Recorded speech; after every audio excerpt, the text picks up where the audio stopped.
В эфире совместный проект «Радио Крым Реалии» и Первого канала Украинского радио. Слушайте «Радио Крым Реалии» на средних волнах. Частота 549 кГц в 7:30 утра и днем в 12:10. Теперь мы с вами 24 часа в сутки, 7 дней в неделю. Радио Крым Реалии 105,9 FM. Крымчане имеют право знать. Каким может быть современный художественный фильм про Крым? Как одна человеческая история в таком фильме может рассказать о целом периоде в истории страны? И понятны ли такие фильмы неукраинскому зрителю? Все это мы обсудим в ближайшие полчаса. Сегодня 3 июня. В студии для вас работает Елена Римовская. Добрый день. Прямой эфир. Традиционно напоминаю, слушайте нас на 105,9 FM круглосуточно. У нас сегодня есть трансляция на Facebook-странице и YouTube-канале Крым Реалии. Вы можете оставлять свои вопросы, комментарии там. Но у вас также есть традиционно возможность позвонить нам в прямой эфир. 8 800 10 06 926 – это бесплатный телефон прямого эфира для крымчан.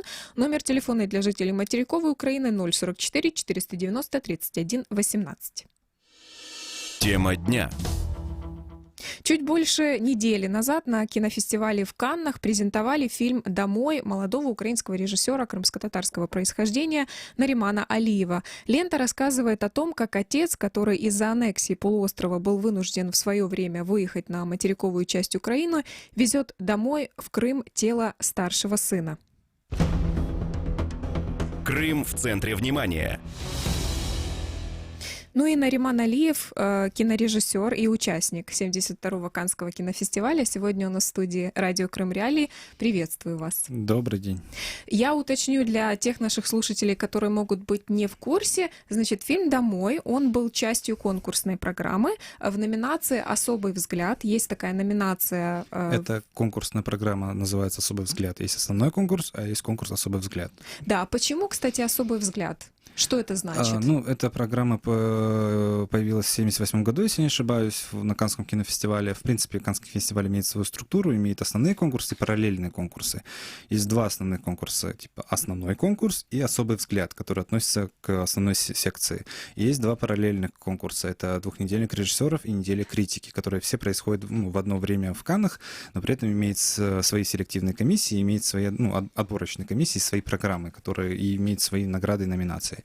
Особый взгляд делался для, скажем так, поиска новых имен в свое время, в 1978 году, и, в принципе, остается как таковым до сих пор, потому что вот из 18 фильмов, которые были в этом году в программе, 9 из них были дебютами. И при этом там также участвовали уже именитые режиссеры как Альберт Сера или Брюно Димон, который уже был обладателем «Пальмовой ветви» в 2006 году. То есть это такая, скажем, программа для тех, кто не влез в основной конкурс. Ну и давайте скажем честно, попасть в конкурсную программу для украинского фильма – это серьезно. Плюс у вас лично это первый полнометражный фильм, и он попал в конкурсную программу Каннского кинофестиваля. Я вас с этим, конечно, поздравляю, это круто. Спасибо большое. Довольны ли вы результатом, потому что вы попали в номинацию «Особый взгляд», но лауреатом этой номинации в результате стал другой фильм? Конечно, я доволен, потому что, опять же, как вы сказали, это первый полнометражный фильм. Я достаточно еще молодой режиссер, и сам факт того, что мой фильм был презентован, мировая премьера которого происходила на Каннском кинофестивале в одном из лучших залов мира, в зале Дебюсси, это большая победа как моя, так и всей команды, которая работала над фильмом. Скажем так, награды на фестивалях, это, конечно, увеличивает сразу какие-то твои привилегии на будущее, естественно, но по этому поводу не стоит расстраиваться никогда, потому что, как бы там ни было, нам удалось вместе с командой войти в такую когорту каннской семьи, где мы уже, то есть наше творчество было закотируемое, котируется, и что даст нам возможность в будущем, следующие наши работы также также представлять на таких высоких уровнях. А как так получилось, что вы дебютант вот в полном метре, да, и вы попали уже прям сразу на Канны? Вы как-то это планировали заранее, что вы будете подаваться? Вы кого-то с кем-то, ну я не знаю, там, как это происходит обычно в киноиндустрии? Ну, смотрите, на самом деле, если не купить лотерейный билет, ты никогда не выиграешь джекпот. То же самое с кинематографом. Мы 3 года работали над этим проектом, то есть 2 года я работал с продюсером Владимиром Маценко, который впоследствии, в принципе, организовал производство фильма, и 2 года мы с проектом ездили по кинорынкам, уже с еще не снятым фильмом, только с проектом кинофильма, ездили по кинорынкам, где представляли наш проект, рассказывали, о чем это будет кино, какое это будет кино, то есть кто его будет делать, чтобы уже потенциальные партнеры могли знать, с чем будут иметь дело, когда фильм будет готов. Мы участвовали, наш проект был отобран в тренинговую программу Midpoint Future Launch. Это международная программа, которая состоит из 4 сессий, годовая программа, где мы работали над сценарием, где работали над презентацией проекта, где представляли свою работу профессиональной индустрии, то есть и получали от них какие-то обратную связь. И при этом, когда уже фильм был готов, он был послан во все 4 программы, ну, во все, ладно, так, в основную двухнедельник режиссеров и неделю критики Каннского фестиваля на селекцию. И нам еще очень сильно помог, есть такой человек, Жоль Шапрон, он это француз, который знает, скажем, русский язык, и который занимается в Каннах консультированием фильмов восточноевропейского направления. И в этом году он рекомендовал фестивалю 7 фильмов, 3 из которых попали в конкурс фестиваля, 1 из них, который был наш. То есть тоже важный аспект, чтобы твой фильм как бы обязательно посмотрели, потому что фильмов приходит огромное количество, больше 2000 работ за 1 год, и, естественно, из такого количества быть отобранным и в основной конкурс — это большая победа. Ну, то есть этому всему предшествовала еще серьезная работа, да, для того, чтобы попасть на фестиваль. От прагматики такой предлагаю все-таки к творчеству больше перейти, хотя бы на какой-то период. Это история, когда отец вместе с младшим сыном едет с материковой Украины в Крым хоронить старшего сына. Как она у вас возникла, и есть ли, ну, то есть, возможно, вы услышали о чем-то таком в реальной жизни? Ну, идея принадлежит моему азербайджанскому другу, моему коллеге Наврузу Хикмету, который вот в 2016 году мне рассказал про идею фильма, что он хочет снять про семью, которая поехала в далекие края, чтобы забрать тело погибшего родственника и привезти на родину, чтобы похоронить.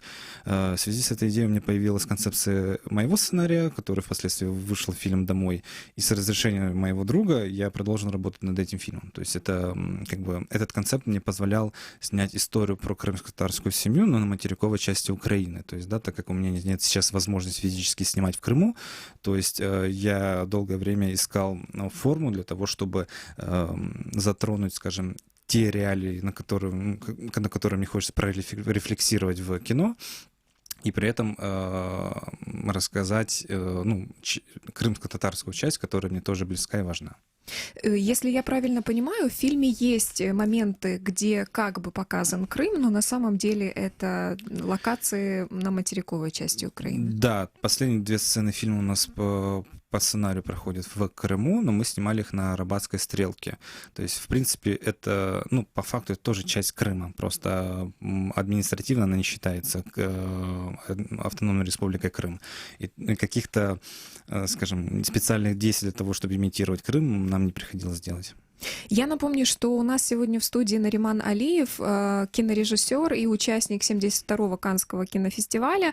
Вот первый полнометражный фильм Наримана Алиева «Домой» буквально 1,5 недели назад презентовали в Каннах. Это фильм, который, ну, так или иначе касается темы Крыма, напрямую касается на самом деле. Я напомню нашим слушателям, что у вас есть возможность нас смотреть и слушать на YouTube-канале «Крым Реалии», на Facebook-странице «Крым Реалии». Вы можете там оставлять свои вопросы и комментарии, или вы можете позвонить нам в прямой эфир. Номер телефона для крымчан 8 810 06 926 или же 044 490 31 18. Нариман, у меня вот какой вопрос именно по поводу темы Крыма. Если я правильно понимаю, там ведь, ну, скажем так, это не артикулируется очень часто, да, что вот есть проблема аннексии Крыма, там в центре фильма именно вот это вот, ну, во-первых, трагедия, да, отца, который потерял сына, во-вторых, это какой-то определенный такой конфликт между младшим сыном и отцом. Да, то есть в центре истории у нас стоит такой конфликт отцов и детей, скажем, по поводу трагедии потери близкого человека. И все это происходит на фоне социально-политической ситуации, которая есть в Украине. Мы не артикулируем, это не то кино, которое расскажет, что на самом деле происходит в Украине, расскажет кто правду. Мы не пытались показать, кто прав, кто виноват. Мы не рассказывали, мы не артикулировали про войну, про аннексию, про политическую ситуацию. Мы пытались показать историю простых людей, которые оказались сегодня в такой ситуации, ну, в ситуации, которая сегодня происходит в Украине и которая влияет на них. Но историю мы старались сделать максимально универсальной, чтобы она была понятна как украинскому зрителю, так и зарубежному. Ну, то есть изначально была история именно вот этих главных героев, а не попытка снять какое-то кино, которое бы рассказало миру о том, что происходит в Украине. Нет. Потому что мне кажется, что сейчас в Украине, ну, бывают такие фильмы, которые снимаются с таким расчетом. Ну, как бы, скажем так, грань между конъюнктурой и неконъюнктурой, она очень тонкая, да, когда ты начинаешь играться в, скажем, трагедию большой страны, и, ну, показывая весь масштаб. Мы пытались показать трагедию маленького человека на фоне большой трагедии, в принципе, которая происходит. Мы не старались артикулировать по поводу, ну, спекулировать на политических темах. Я бы очень хотел, чтобы этого фильма тоже не было, скажем, чтобы не было такой истории, да, чтобы ее невозможно было быть. Вот. Но у меня, как у человека, который живет в стране Украины, который является гражданином Украины, который является крымским татарином, естественно, есть определенная рефлексия на то, что сегодня происходит, и я попытался ее выразить в этом фильме так. А, кстати, тот факт, что фильм был, ну, по большей части профинансирован государством Украина, да, вы выиграли, ну, есть такой конкурс Госкино, где вы можете получать госфинансирование. Не накладывало ли это на вас какие-то дополнительные обязательства, ну, вот, скажем, какие-то идеологические, например? Ну, на самом деле мы выиграли конкурс кинопроектов от Министерства культуры Украины, не от Госкино, который был, скажем так, патриотического направления, как у нас в кругах принято его называть, хотя по факту это так не было. То есть любое кино украинское, оно патриотическое, то есть это очень сложный термин. И нет, каких-то не было. Ну, у нас достаточно независимое и конструктивное кинообщество, которое готово поднимать разные темы, как проблемы внутри Украины, так и вне ее. То есть, да, мне кажется, важный вопрос также понимать свои внутренние проблемы, с которыми стоит бороться, для того, чтобы понимать, как бороться с внешними проблемами. То есть объединяться против кого-то — это никогда не было формулой успеха. Всегда, мне кажется, нужно объединяться во имя чего-то, то есть, да, ради чего-то. Я пытался рассказать про семейные ценности, я пытался рассказать про важность Родины, я пытался рассказать про, скажем так, вот эту вот преемственность поколений, которые позволяют нам существовать дальше. Моя коллега, журналист «Радио Свобода» Женя Руденко, у нее была возможность, она была в Каннах, работала в Каннах в этом году, и она присутствовала на премьере вашего фильма, и вот то, что она рассказывала, что действительно ваш фильм, он вызвал очень много позитивных отзывов со стороны и кинокритиков, с которыми ей удалось пообщаться, которые присутствовали на показе, и самих организаторов, да, которые остались довольны своим выбором, что они вот отобрали вас и показали вас в рамках номинации «Особый взгляд». То есть это, опять-таки, мне кажется, что это очень серьезно. Мне кажется, эта ремарка важна для того, чтобы для понимания наших слушателей, о каком фильме сейчас идет речь. У меня вот какой вопрос. Приходилось ли вам вот в рамках фестиваля и в рамках своего показа проводить какой-то дополнительный ликбез для зрителей, для присутствующих, что такое Крым, что такое Украина? С одной стороны, вроде как мы слышим, что в Каннах, ну, то есть часть киносообщества достаточно активная, да, там есть люди, которые поддерживают и Олега Сенцова в том числе. С другой стороны, мне кажется, что творческие люди, они часто далеки от политики. Дело даже не в творческих людях. Дело в том, что вопрос Крыма, Украины, войны, аннексии не стоит в первых полосах Франции, Британии, Германии, Колумбии. То есть все они слышали какие-то основные аспекты, которые у нас происходили. Это когда начиналась революция, когда произошла аннексия, когда началась война. Но никто каждый день не слышит про то, что происходит в Украине. И контекст, бэкграунд происходящего в Украине очень сложный, действительно, для иностранного зрителя. У нас для международной прессы был такой пресс-кит, называется, то есть такая книжечка с дополнительными материалами, где были director's note, то есть мои заметки, где я как-то в полуторастраничной форме попытался объяснить определенный бэкграунд, кто такие крымские татары, что произошло и почему для меня это важно. Для многих прессы, которые уже впоследствии брала интервью, да, естественно, мне приходилось делать такой 30-минутный ликбез по объяснению, что вообще, кто мы вообще такие, что вообще такое Украина, что такое Крым. Многие даже не слышали про Олега Сенцова. То есть, на самом деле, в информационном поле Украина звучит очень мало, это действительно. И люди, которые непосредственно как-то взаимодействуют с Украиной, больше они знают, а люди, которые не имеют с ней ничего общего, об этом практически ничего не слышали, к сожалению. В студии радио Крым Реалии сегодня Нариман Алиев, режиссер фильма «Домой». Этот фильм был участником 72-го, то есть этого года фестиваля в Каннах. К нам по телефону сейчас в прямой эфир присоединяется Ахтем Саитаблаев, режиссер и актер, который исполнил в фильме «Домой» главную роль. Ахтем, здравствуйте. Здравствуйте. У вас довольно насыщенный рабочий график, а фильм «Домой» — это был первый полнометражный фильм Наримана Алиева. Чем он вас заинтересовал, что вы согласились выделить время в своем графике на эти съемки? Я не то что согласился, я практически напросился. Объясню почему. Потому что, во-первых, за творчеством Наримана я слежу с самого начала, как только он появился в Киеве. Я смотрел его короткометражные фильмы, которые он делал до этого. Еще и потому, что среди крымских татар не так много, на самом деле, людей, которые занимаются кино, а тем более режиссеров. Вот. Второе обстоятельство, то, что когда мне ассистент по актерам прислал сценарий, я увидел, что сценарий написан Нариманом Алиевым и Марисой Никитюк, двумя людьми, за творчеством которых я и слежу, и интересуюсь, и творчество которых мне нравится. Ну, а в-третьих, когда я открыл сценарий, это один из тот редких случаев, без обид по отношению к другим авторам. Я его прочитал взахлеб, и он мне чрезвычайно сильно понравился, и я был удивлен, на самом деле, что такой молодой человек, по возрасту молодой человек, как Нариман, берется за такую серьезную тему. И очень многое в этом сценарии отозвалось во мне.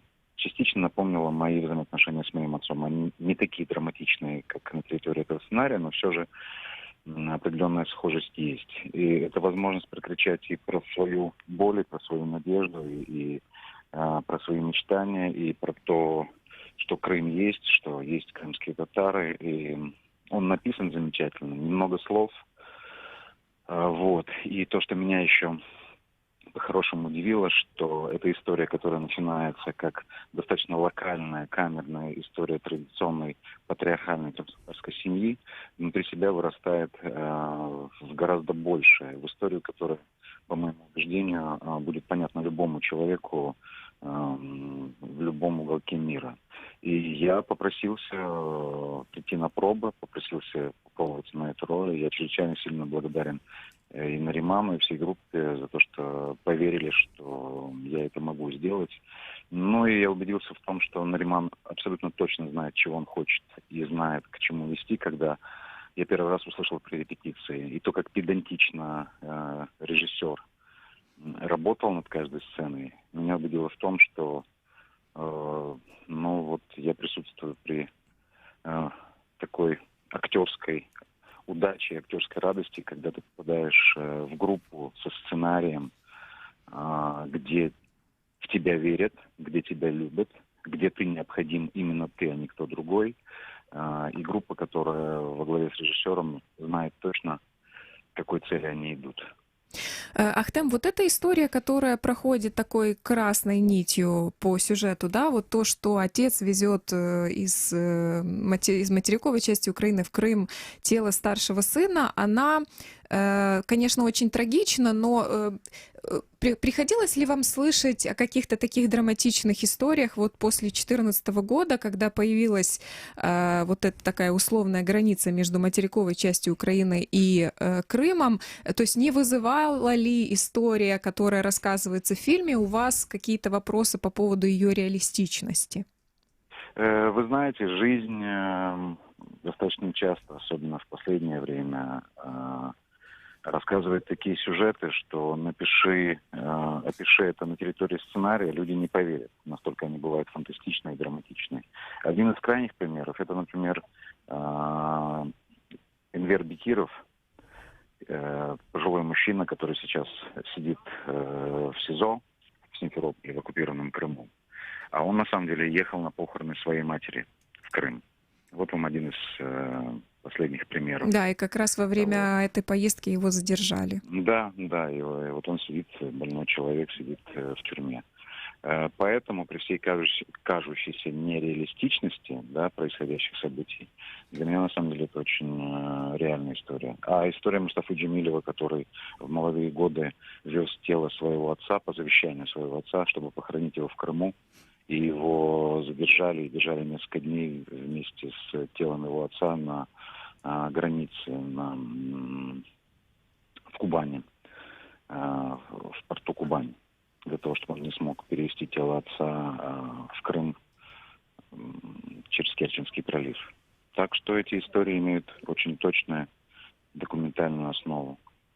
Спасибо вам большое за то, что вы к нам присоединились. Это был Ахтем Саитаблаев, украинский режиссер, актер. И, в частности, вот в фильме «Домой», который участвовал в Каннском кинофестивале в этом году, Ахтем Саитаблаев сыграл главную роль. А у нас в студии Нариман Алиев, режиссер этого фильма «Домой». Нариман, важный вопрос, который я боюсь, что я не успею задать, когда будет заканчиваться эфир. Этот фильм можно будет посмотреть в кино? Мы сейчас над этим работаем. Да, планируется кинопрокат в Украине. Мы надеемся, что это будет конец лета, начало осени. Как только у нас появятся даты, понимание и люди, которые этим будут заниматься, мы обязательно об этом объявим. Вот я просто хочу отметить, что то, о чем сказал Ахтем, что он вас знал еще по короткометражках, на самом деле одна из ваших короткометражек, она уже бывала на международном кинофестивале, на Берлинском кинофестивале. Речь идет о короткометражке «Без тебя». Все верно. То есть у вас уже есть определенный такой фестивальный опыт? Все мои короткометражки были на международных фестивалях, но самое, скажем, успешное в плане фестивалях, это была короткий метр «Без тебя», который участвовал на Берлинском кинофестивале в секции Generation 14+, и это действительно тоже как бы для молодого режиссера тоже было большой успех и победа, чтобы быть возможным показанным на таком большой киноплощадке, естественно. Еще один момент, который меня заинтересовал очень в вашем творчестве, это то, что вы часто снимаете людей, которые не являются профессиональными актерами. И в этом же фильме вместе с Ахтемом Саитаблаевым его младшего сына играет ваш двоюродный брат, который совсем не актер. Как это получается, так и как реагируют обычно ваши коллеги в киноиндустрии на это, в частности? На самом деле, когда я делал короткометражные работы, то есть это были работы вне индустрии, которые были сделаны самостоятельными усилиями при помощи своих знаний и умений, при помощи родителей и родственников.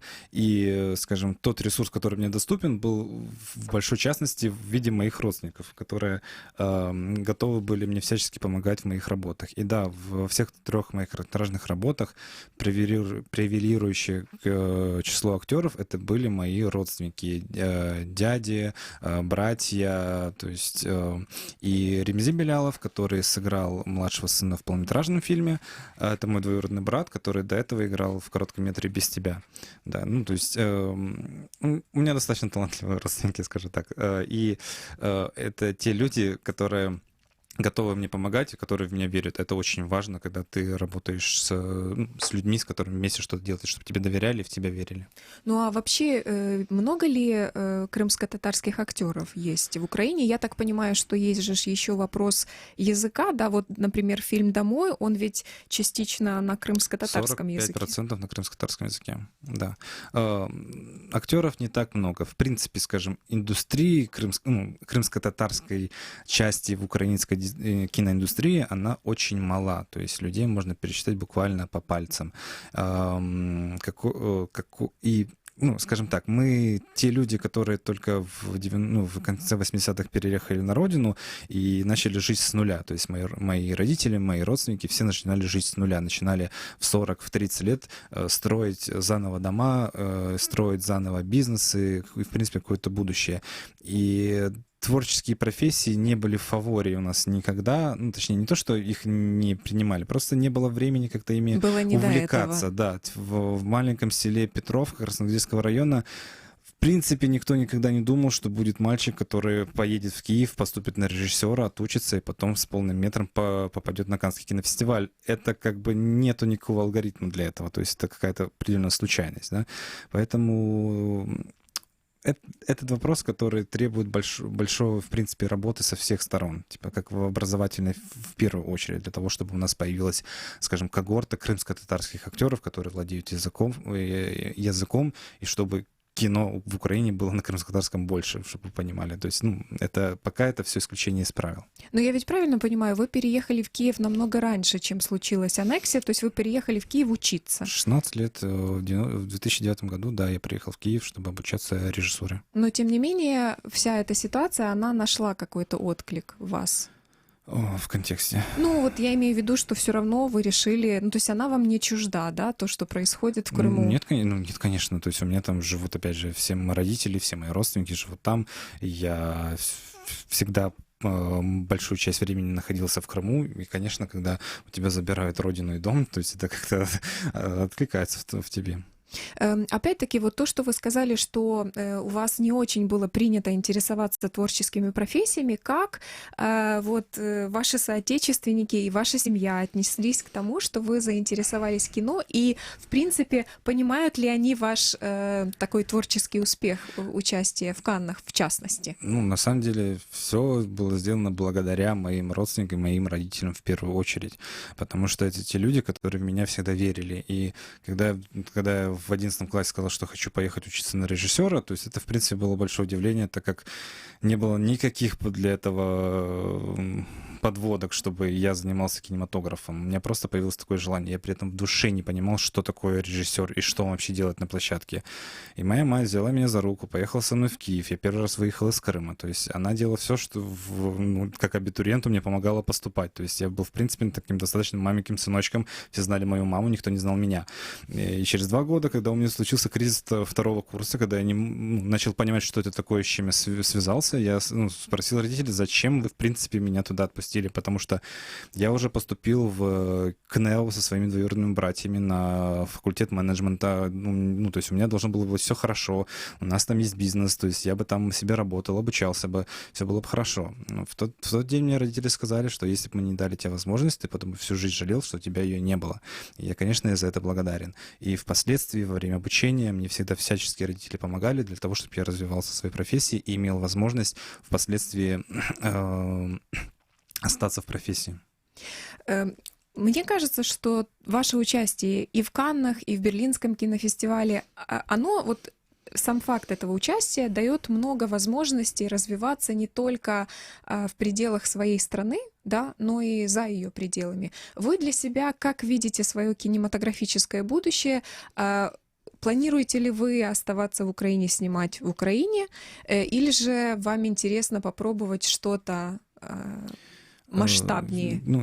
Хочешь рассмешить Бога, расскажи ему о своих планах. В принципе, как сказать, я хочу снимать в Украине, я хочу снимать про темы, которые меня волнуют, которые я знаю. То есть, да, сотрудничество, скажем, с зарубежными партнерами, оно естественное и оно нормально. То есть даже в нашем фильме, опять же, у нас на стадии уже постпродакшена появился немецкий копродюсер, который помог своими вложениями в наш кинематограф. У нас появился международный селс-агент Wildbench. Это одна из самых больших компаний в мире, которая занимается артовым кино в плане его распространения. То есть и эти контакты, они естественные, они всегда есть и они всегда будут. Но в контексте, пока я себя чувствую комфортно в Украине, я считаю, что в Украине огромное поле для развития, в принципе, кинематографа. И, в принципе, тот сам факт, что в 25 лет у меня появилась возможность снять полнометражный фильм, для других стран Европы и мира практически невозможен. То есть и Украина — это, в принципе, страна возможностей. Тут необходимо просто наработать над тем, чего ты реально желаешь. Спасибо вам большое за то, что вы к нам пришли сегодня в гости. Это был Нариман Алиев, кинорежиссер. Его фильм «Домой» участвовал в этом году в Каннском кинофестивале, но это был не первый фестиваль для Наримана Алиева. Мы желаем вам, конечно, всяческих творческих успехов, а наших слушателей и зрителей призываем подписываться на нас в Ютубе как минимум для того, чтобы не пропустить трансляции наших эфиров. Хорошего вам дня, до свидания.